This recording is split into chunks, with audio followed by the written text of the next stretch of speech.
let us proceed. So I would like to invite Ömer Doruk from Adana Technology University, and a JLO fellow as well. His JLO VirtYS project focused on the school-to-work transitions and macroeconomic conditions in the Turkish economy. And we are eager to hear about your findings, Ömer. Please, the screen is yours. Okay, let me share my screen first.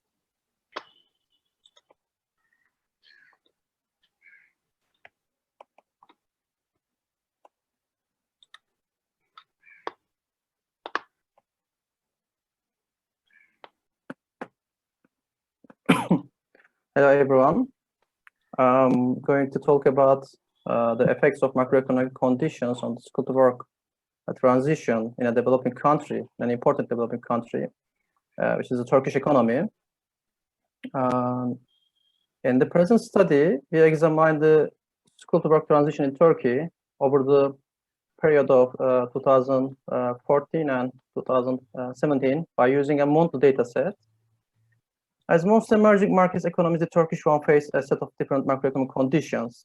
Moreover, the duration of transition from school to work is longer than that in other more developed economies. And also, I want to emphasize that finding a job during a period of different macroeconomic conditions is a very hard task for young graduates.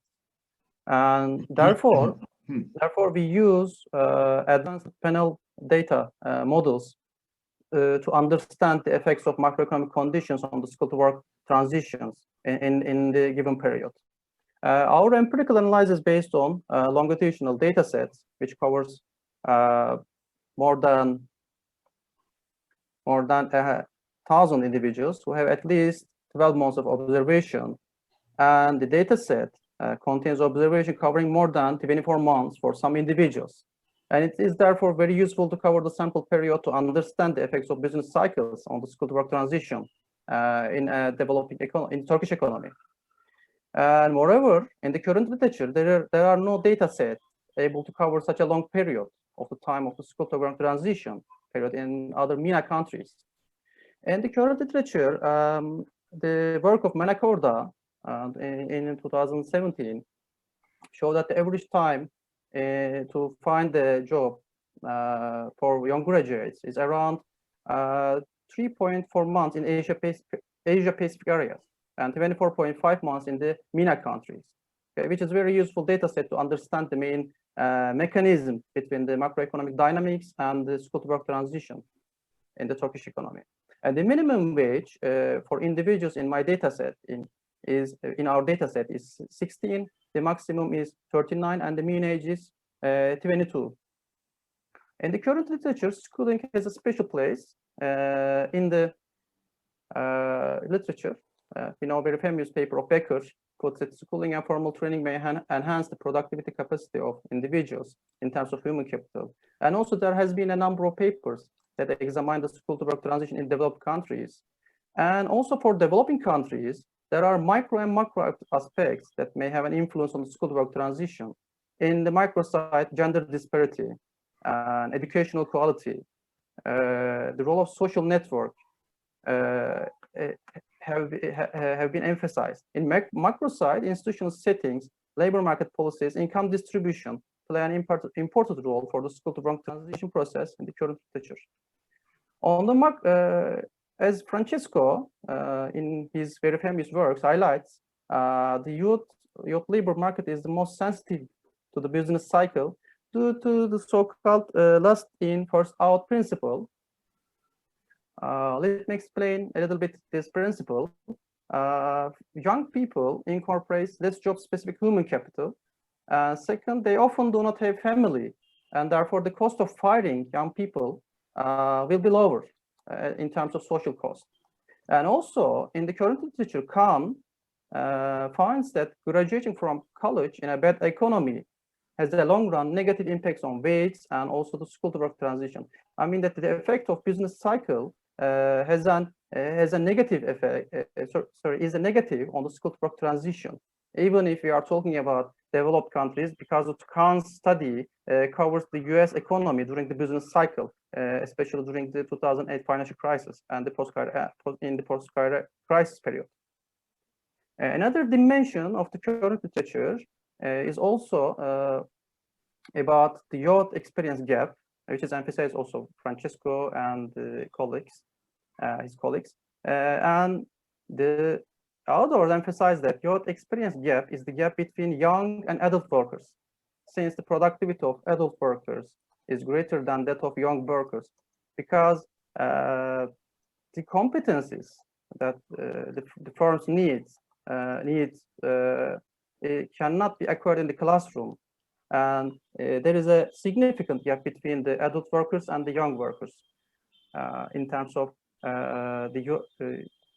their competencies. Therefore, we define that the youth experience gap is also another an important dimension in the current literature for the school to work transition. And also, in the current literature, there is a significant gap for the school to work transition in developing countries, especially in the MENA area. And in this area, macroeconomic imbalances, let's say financial crisis, Arab uprising, has been researched by the authors, but there is no significant study which emphasizes the role of business cycle on the school to work transition. All in all, in the current literature show that macroeconomic conditions have a significant effect on the school to work transition in the MENA countries. In this setting, we try to fill a significant gap in the current literature on the relationship between business cycle and school to work transition. And therefore, our study provides manifold additions to the current literature. First, we use time variant monthly information on the transition of young graduates. Our data sets provides time variant monthly information. And such data sets are rarely used in the current literature because most of the studies in the current literature based on yearly data sets.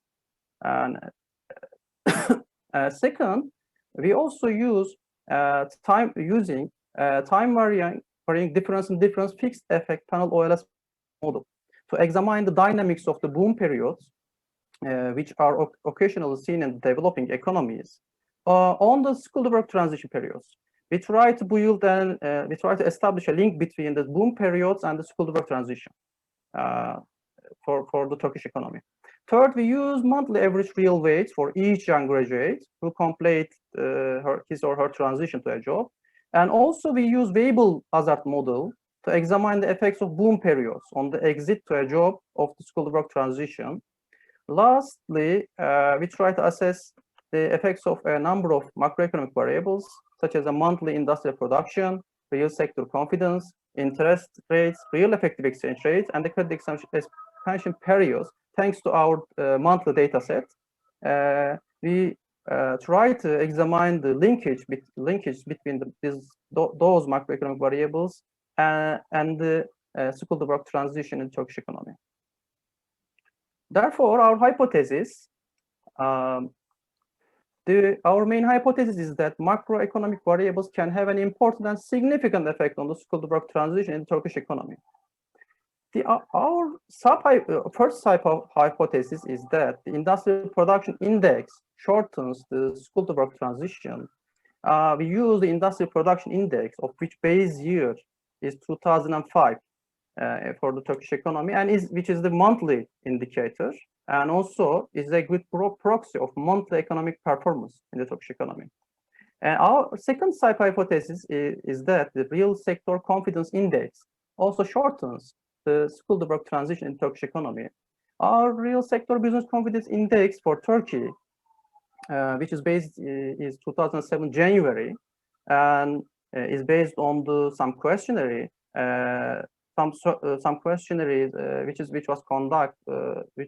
were conducted by the Central Bank of Turkey, which the survey consists of the current situation of the business sector, as well as on expectations for the next 3 months.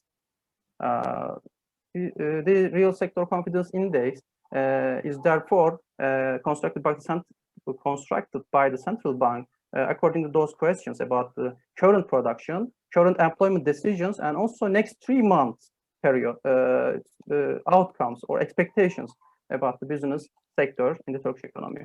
Another side hypothesis, real exchange rate, shortens the skilled work transition.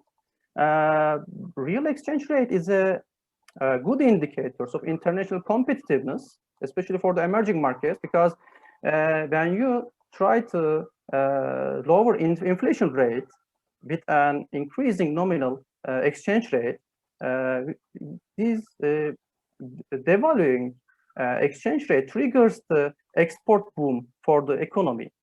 Okay? Therefore, we also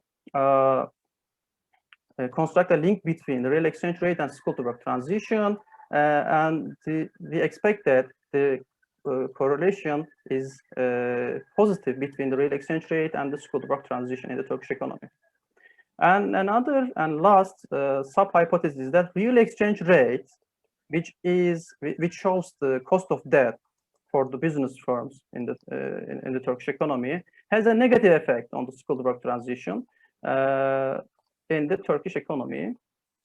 Okay, in the present study, we use the household income survey, which was done by the Turkstats, and also it covers the 2014 to 2017, 14 to 2017. The data set is micro-level survey and has individual and household level dimensions. Therefore, the panel data set has approximately 48 months of observations for 1,032 individuals. Of course, the panel data set is unbalanced because which is based on the individuals and household level, and for some individuals, there is some missing information in our data sets. And total individual time observation is 14,124 observations. And in this data set, an individual has at least 12 months of observation in the survey. Therefore, we can define that the survey is extensively rich and unique to examine the skilled work transition in a developing economy. Okay, Ömer, I'm sorry, you have 5 minutes, so please, yeah. In this case, I need to skip these slides. Okay, and okay, our first model, main model, shows that the estimation results show that the industrial production has significant and positive effect on the probability of the completion of the skilled work transition for each individual. Here you see the random effects logit models coefficient, and another one is the population average logit model, which is used as a robustness check because which is recommended by some colleagues in the literature. And also we look at the effects of credit expansion periods on the skilled work transition because the credit expansion periods can have the potential to generate macroeconomic fragilities in the economy, and the credit expansion periods are the source of the boom periods. We measure the credit expansion periods as a standard deviation of the total credits given to the private sector. The standard deviation of the rolling 12 months moving standard deviation. We use the I need to correct this because 12 months moving standard deviation of total credit is given to private sector. When the rolling standard deviation is greater than its average, we define that this period is the credit expansion period. Here is the model results for the credit expansion periods, and this coefficient shows the effects of credit expansion periods on the skilled work transition. The estimations show that the credit expansion periods have significant negative effect because we present odds rates here. Okay, when the odds rate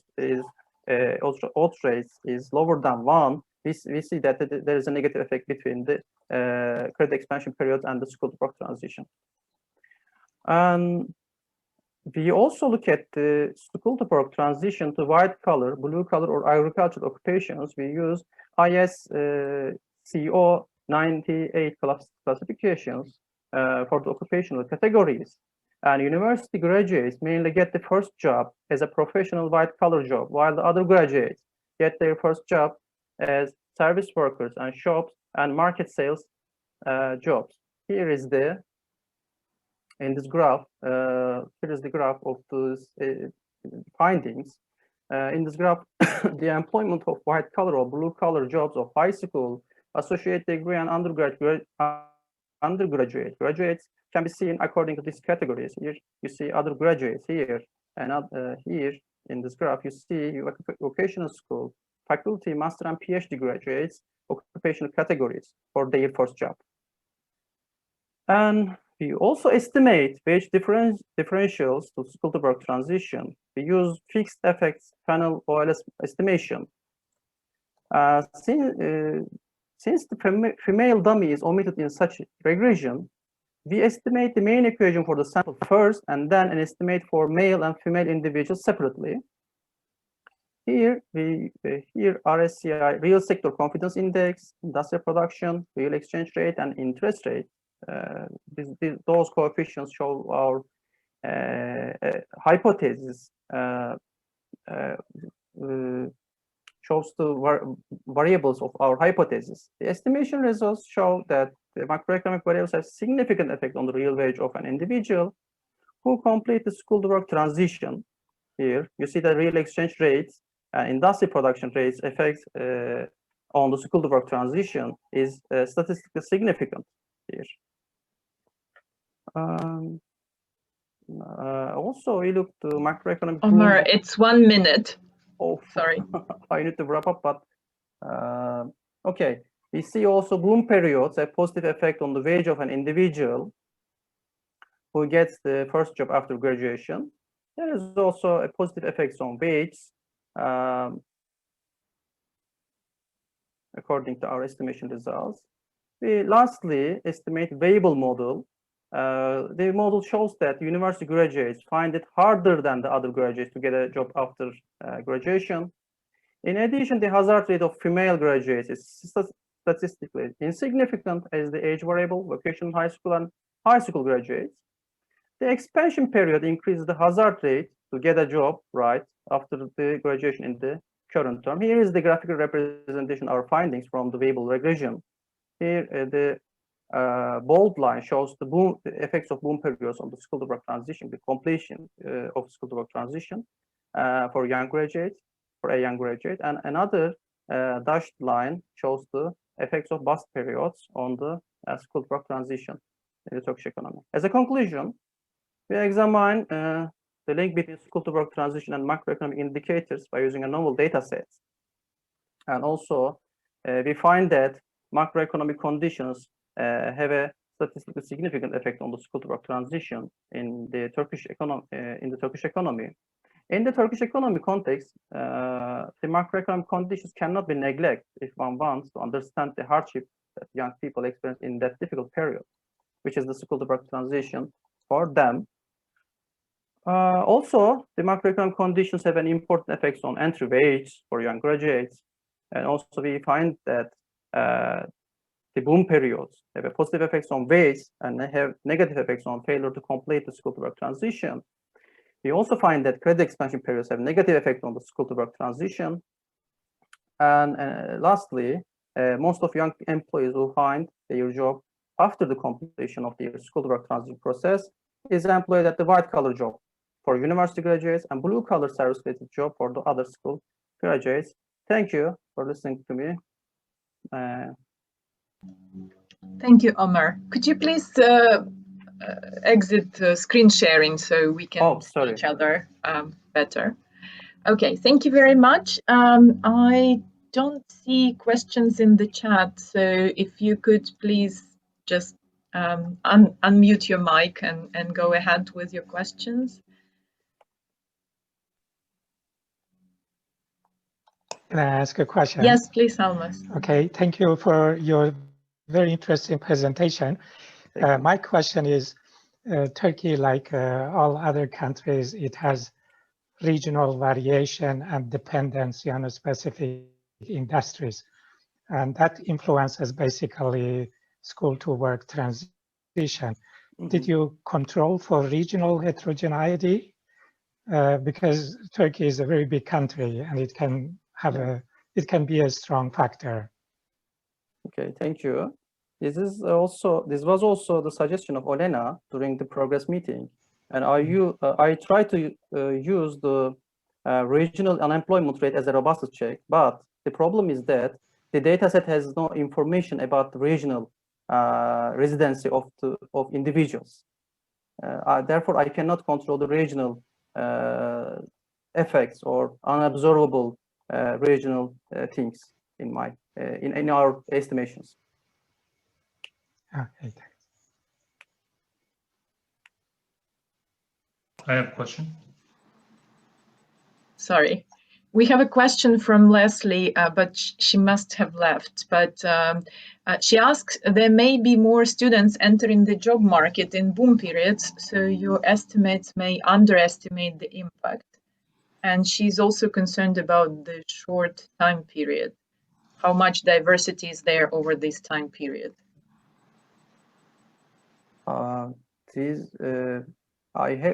We have to use the time span because the Turkstat data set is limited in these periods. And also this data set is also yearly basis, but we convert monthly basis because the data set has some questions about monthly unemployment and studentships questions.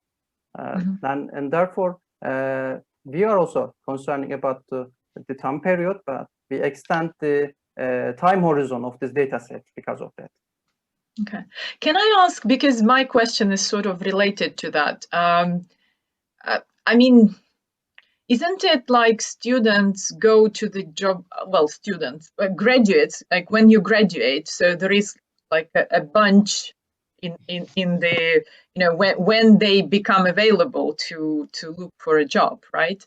So do you control for that? Because you put the monthly data to the months when the person was unemployed or employed, you know, the labor market status, right? But is there some sort of control how long a period it is from the graduation or for those effects around the graduation time? I don't know if that's happening like that, or there is more spread graduation. Actually, I skipped some slides in my presentation because because of that difference dynamic model. In this dynamic model, we select the individuals for each month. Let's say he or she is unemployed at time T and employed at I. When we subtract time T and post employment level, we model the dynamic school to work transition period for each individual. Because of that, we use monthly information for each individual. I hope I answer your question. Okay, thank you. Any other questions? Yeah, yeah, please, Jin. Sorry. Yeah, so actually, could you review that slide where you define the outcome variable and the list of controls you used? So you skipped that part, but I think that was important. Yeah, information there. So yeah, I wanted to ask some of the controls, but I think it would be useful for you to review that first. Mm-hmm. Could you actually go over that right now? Okay. I think sure. Sorry.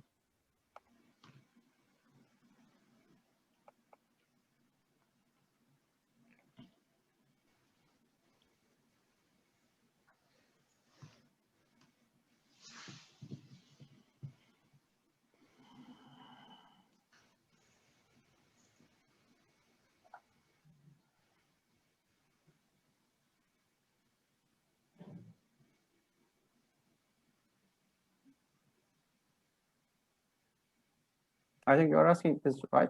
The main model. Yeah. Yeah. Yeah. I have to skip these slides because of my time constraint. But here we use the binary variable if the duration of school to work transition is complete for young variable at time T, otherwise 0. And also we have some control variable which may affect school to work transition for each individual. Here you see the control variable female high school graduates and vocational high school graduates, dummies, and also vocational school of higher education graduates, and more. And we also try to control the monthly unobservable effects in our model. How about the age of the individual? Do you have it too?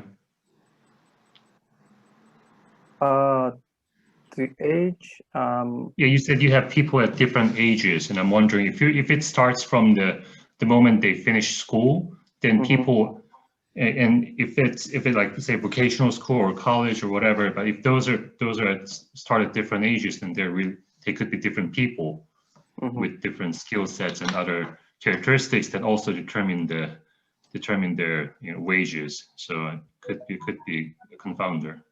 Okay. Yeah, we will add the age as a covariate, but we do not add the age variable as a control variable because we have a very younger panel here, a very younger data set for individuals. Here is the maximum age is about 39. And also, we will add as a robustness check. Thank you for your suggestion. Thank you. Thank you very much. Any other questions? Yeah, well, I think I can't see because I can't see everyone. Sorry, I don't know who I interrupted. Sorry, whoever it was. Please. Yeah, sorry. I just have a very simple question. What's your? I mean, is there a policy recommendation from this thing? I mean, the way I understand this is that you're saying that for the best thing for schools to work transition is that the economies should not go into a recession.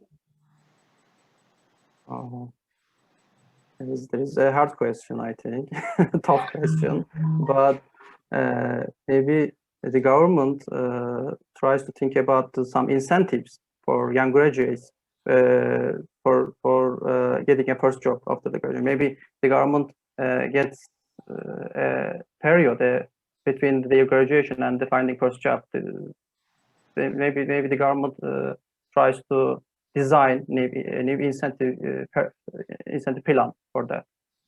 Yeah, so that's what kind of I was getting to, because what you do with your paper is you're controlling for all these things, which are really kind of macroeconomic variables, which is showing if there's boom, then the transition is quick. If it is bust, so to speak, the transition is not quick. So in essence, the government should make every effort or take every step to make sure that we stay in boom period, and that would be the best thing for school to work transition. So, I mean, in a way, from your paper, what you just said, you can't kind of disentangle that element of it. It might be an interesting thing to. I mean, I'm not suggesting for this paper particularly, but I mean, more interesting would be to look at what are the incentives, what kind of things help, other than these macro things that could be out of control from the government science, and in some cases like COVID or whatever, the 2008-9 recession. So thank you for your suggestion. I will consider your suggestion to improve the article in the further steps. But I will think we will think about the policy recommendation according to our results. Thank you. Francesco, did you want to say something? Yes, I wanted to say something maybe on both presentations. Well, first, this one is interesting, it's exploratory.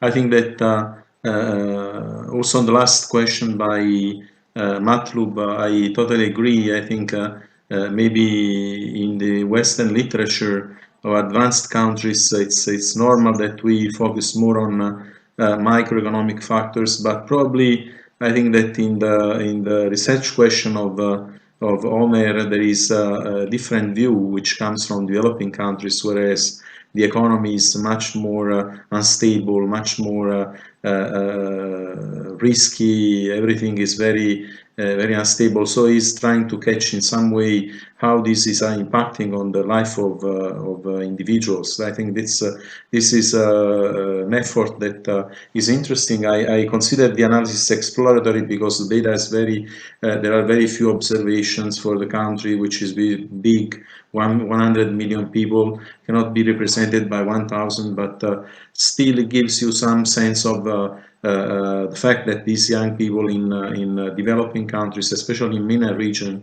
are living like a boat in the ocean. So that's the impression that we get out of this paper.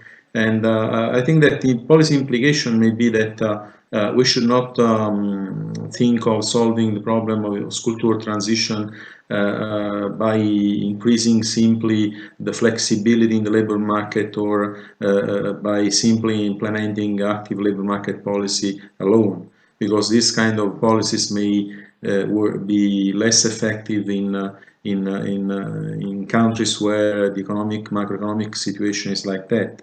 It's also, if we like, a policy lesson for Europe, whereas the youth guarantee is not working very well also in the south of Europe, and exactly for the same reasons that Ömer is pointing out. So I think this is the worth of this study, the value of this study that is trying to give maybe a different view of what we typically have about the school to work transition in Western economies. And also I want to spend a few words on Zilling work, which is very well done. It's an excellent work based on very good data and in-depth analysis. So I had no questions to make before because we discussed several aspects of the paper, and really it's very well taught, all of it, and it's very good paper, very good results. Thank you very much, Francesco. I'm afraid I would have to cut the questions at this nice note by Francesco, because we are running out of time. If you have any further questions, you can contact Zilling and Ömer. Their contacts are on the GLO VirtYS webpage. And thank you very much for joining this last GLO VirtYS webinar for this year. Great thanks to Zilling and Ömer for sharing their work with us. I wanted to make an announcement that we are currently finalizing the selection for the second cohort of GLO VirtYS scholars, and can now say definitely, because we have really strong candidates. So please mark your calendar for next autumn for the webinars about in a year's time. So thank you very much for finding time to join us, and have a wonderful rest of the day. Thank you. Goodbye. Bye-bye. Thank you. Bye. Bye. Thanks. Bye.